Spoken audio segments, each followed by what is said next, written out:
정확한 얘기를 조금만 해봅시다. 세월호 사고는 2014년이고 이태원 사고는 2020년 이후이고 항공기 사고는 2024년 말이에요. 2025년 초든지.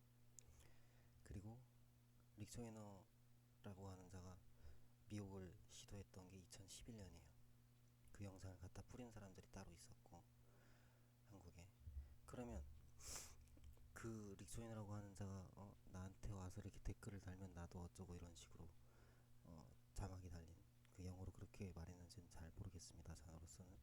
근데 그렇게 말했어도 가서 이렇게 저랑 이제 코멘터리로 소통하고 그 이후에 일어난 세월호, 이태원, 또 항공기 사고 비롯하여서 여러 가지 사건 사고들, 자살과 수많은 것들이 나 때문이다.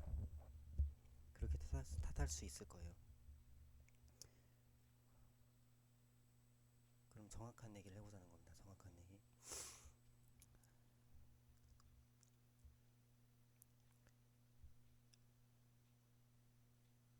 내 입장에서는 일단 내가 도의적으로 빚이 있다라고 생각해요. 분명히 어떤 사회 어떤 일원이든 그 사회에서 발생한 잘못된 일들에 대해서 특별히 자기 분야에서 바로잡을 수 있는 분야가 있다면 당연히 바로잡는 게 맞는 거죠. 예방을 했어야 되고 못했으면 나한테 책임이 있다. 심지어 오해를 야기했다.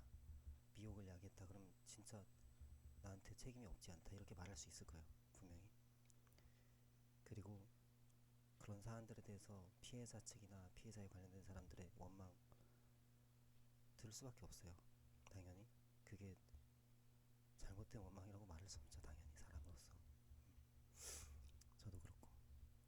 근데 2011년 당시에 릭 조인이라고 하는 자가 그런 예언 영상을 이제 했을 때 그걸 한국 사회에 뿌린 자들이 따로 있었고 그거를 보고 내가 그 사람한테 어떤 모닝스타 미니스트리의 그 영상들에 코멘트를 달고 그 사람의 영상으로 답하기 시작하던 그 시점쯤에 제 상황은 말 그대로 그 영상에서 언급했던 어떤 요소 말한 대로 누른다 이것이 나한테 떠올리게 한 사람이 있었어요. 전병호.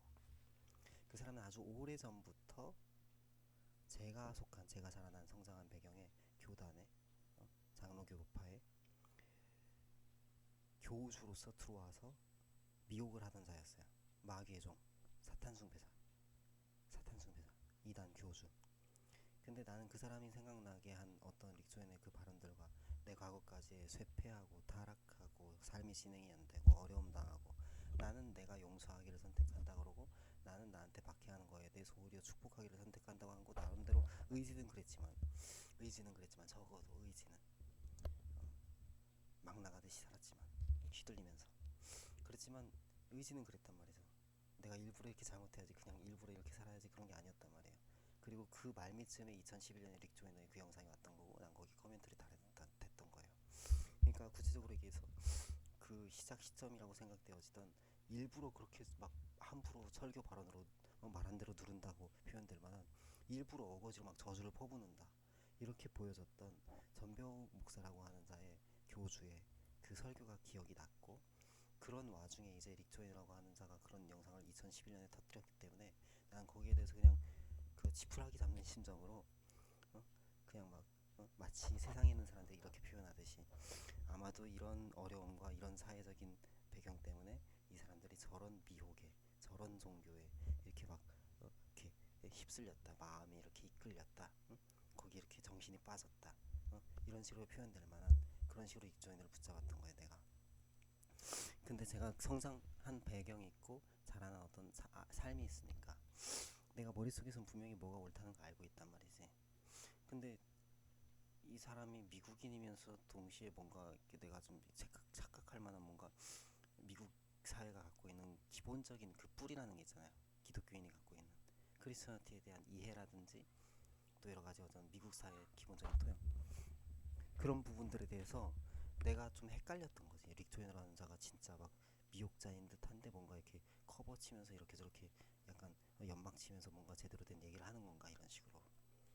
그러니까 나도 헷갈렸고 그런 거 비슷하게 전병욱이라는 자한테 헷갈렸던 사람들도 있다고 보고 이전까지도 지금까지도 많은 여러 가지 사람들한테 헷갈린다고 생각해요.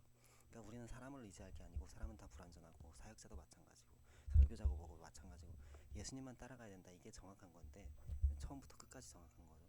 근데 릭 조이너가 던졌던 미혹 가운데에서는 사실 교회 바깥에서 정확하게 말하지만 교회 바깥에서 교회 안에서는 그나마 괜찮아. 교회 바깥에서 이렇게 저렇게 휘둘리고 미혹된 사람들이 분명히 있었고 그 중심에는 뭐 돈의 논리, 성경적인 가치, 신학의 이론, 어떤 기도 사역 막 이런 거 자체를 교회를 나의 이익 추구로 생각하는 거. 권력을 줄 수 있다든지, 사회적으로 명예를 얻는다든지, 영향을 얻는다든지, 권세를 얻는다든지, 통제력을 얻는다든지 심지어 그리고 막 불법행위 막혀도 된다든지, 돈을 얻는다든지 이런 식으로 생각한 착각들. 그게 있었고 그거를 사실 그런 미혹을 야기한 거는 조용규 목사예요. 조용규 목사가 분명히 그런 미혹을 야기를 했었어요. 그리고 내가 예전에 네이버 블로그로 그게 세월호 이전인지 이후인지 모르지만 아마 세월호 이전에 그 릭 조이너도 이전일 거예요. 2011년 이전에 네이버 블로그로 혼자 쓰는 블로그에 계속 전병욱 나쁜 새끼, 조용기 나쁜 새끼, 전병욱 이러하기 때문에 나쁜 새끼, 조용기 이러하기 때문에 나쁜 새끼.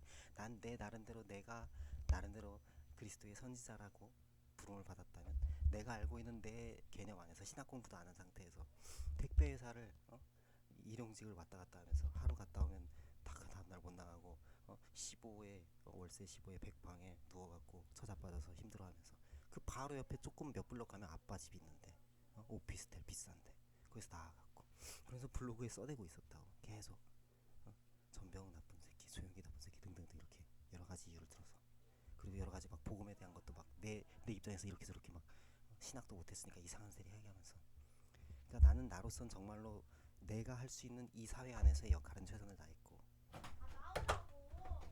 알았어. 원래 모든 범죄자들이 그렇듯이 교만함과 자기 자신이 어떻게 하면 주워 먹을까, 어떻게 하면 뺏어 먹을까, 어떻게 하면 이용해 먹고 탓할까, 어떻게 하면 핑계 대고 범죄를 지속할까 이런 자들이 지금도 실시간으로 붙어 있는 자들 포함해서 여러 가지로 이런 자들이 실제로 범법자이고 가해자이고 가해 세력이고 아직도 회개하지 않고 있으며 심지어 어떻게 하면 빠져나갈까 남한테 탓하고 남한테 뒤집어 씌울까 이 생각을 하고 있다는 것을 잊지 말아야 됩니다. 안녕 여러분 예수님만 따라가세요.